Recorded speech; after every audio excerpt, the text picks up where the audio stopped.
Hi. Well, I had promised a couple of people on YouTube that I would make a video on how to load a cap and ball revolver. And last time I was out shooting, I did that and I screwed it up and had about half of it out of frame, so I'm going to try to do it over again here. Now, the first thing to do is to make sure that there is no excess oil or anything like that in the nipples of the gun, so that to keep it from going off. The easiest way to do that is just to put a few caps on there and fire them off without anything in the chamber, and that'll blow any excess oil or gunk out of the nipples. So I've already done, in the interest of time, I've already done that. So we're ready to start loading here. And one of these 44 caliber revolvers usually takes about 30 grains of black powder, triple F black powder. And just pour it right down the chamber of the cylinder. And then you set your ball on top of it. Now this gun is supposed to take a 451 diameter round ball, but I found that it works better with a 457 diameter. That's what I've got here. It makes them a little harder to seat, but I think they work better and they shoot better. Now you see, when it rams that down there, it shaves a ring off of that ball. That means you got a good solid seal when you run it down the bore, or down the cylinder. But you do want to make sure that you get that little ring of lead out of there, because as the cylinder rotates, it can jam up your gun.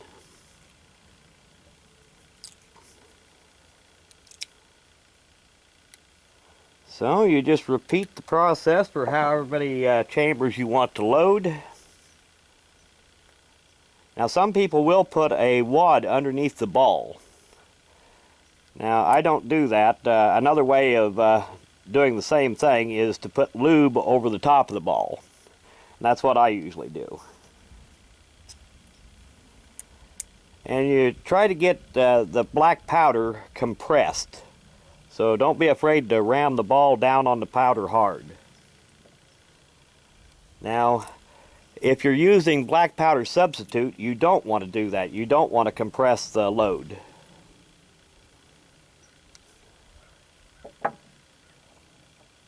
But with black powder ignites better if it's compressed.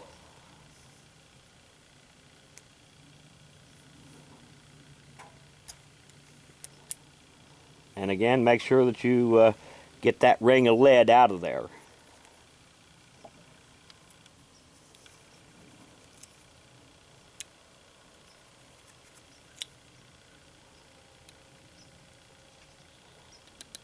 And the more consistent that you can make your powder charges, the more consistent it will be shooting.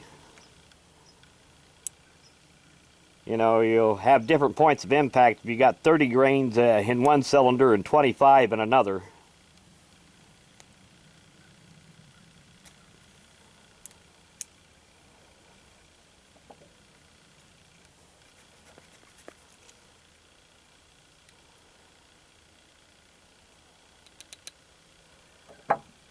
Now this gun does have notches between the chambers of the cylinder where you can rest the hammer on in one of those notches instead of having it set on one of the chambers. And that makes it all right to load 6 chambers instead of 5 and still be able to carry it around. But in general, a lot of cap and ball revolvers don't have that that center notch between the nipples. So it's usually a good habit just to get into, if you're going to carry it around, just to load 5 and put the hammer down on an empty chamber. Now since I'm not going to carry it around, I'm just going to shoot them all off right here. I'm going to go ahead and load all 6 though.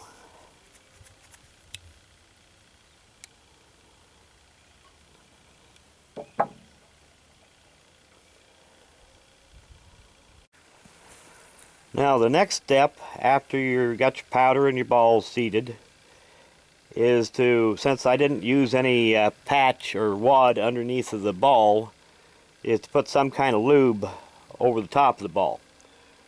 Now that serves two purposes. If you do happen to have a ball that didn't seat all that, seal all that well, it'll prevent a chain fire, which is pretty unlikely if you got a good seated ball. But it also helps provide some lubrication to keep the bore from getting too fouled up as you shoot. And any kind of lube, any kind of grease will do pretty good. Now this is called bore butter. It's designed specifically for cap and ball revolvers or muzzle loaders in general. But Crisco shortening will work good. Beeswax, just about anything.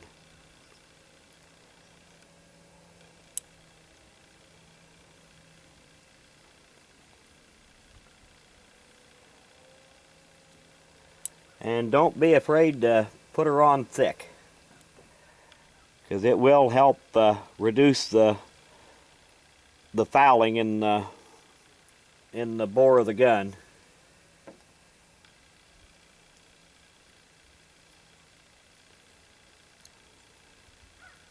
And as far as having excess on it, it won't do a thing except that it will it'll maybe make it smoke a little more. And with as much smoke as black powder produces, you'll never know the difference. Now there's one final step, and that's to put the caps on. And I managed to break my capper a while ago, so I'm going to have to put them on by hand here. And you need to have the right size caps for your gun. And this one here tends to like number 10 caps. You will find, that's true of most cap and ball revolvers, but you will find an occasional one that likes number 11s. And there is a little bit of difference sometimes between the sizes of caps from manufacturer to manufacturer. So you want to make sure that the caps fit good. They need to fit down far enough that they won't bind up as you turn the cylinder, but still be tight enough that they won't come off while you're shooting.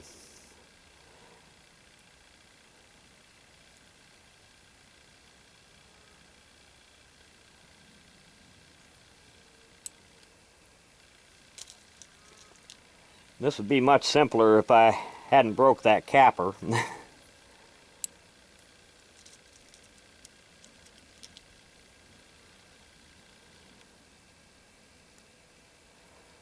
So there we're ready to go.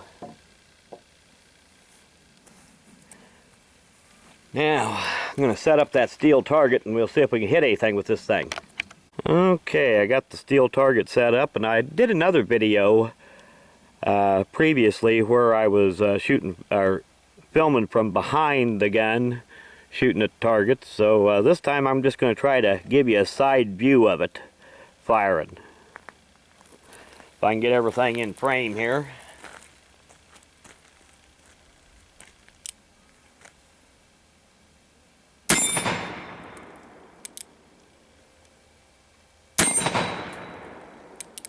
Smell the black powder.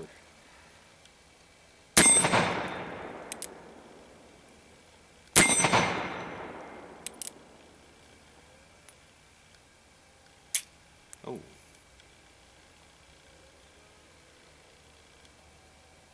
Apparently I lost a cap.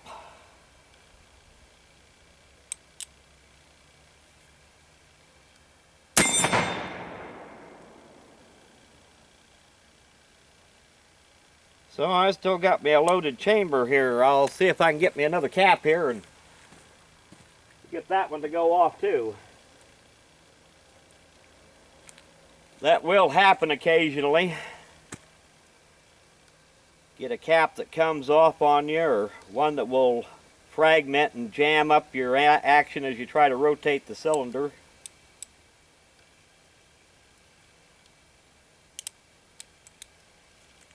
So here we're ready to go again with this last chamber. Lots of smoke.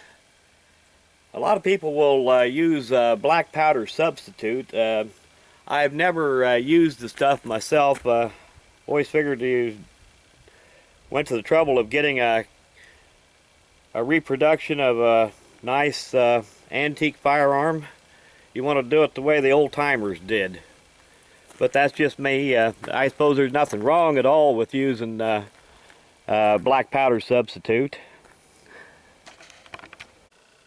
I want to do an end of video shout out, and this one is for Pink Old. I'll put a link to his channel in the description of this video. Get a little free time, go check him out. I think you'll like his channel. Well, thanks for watching.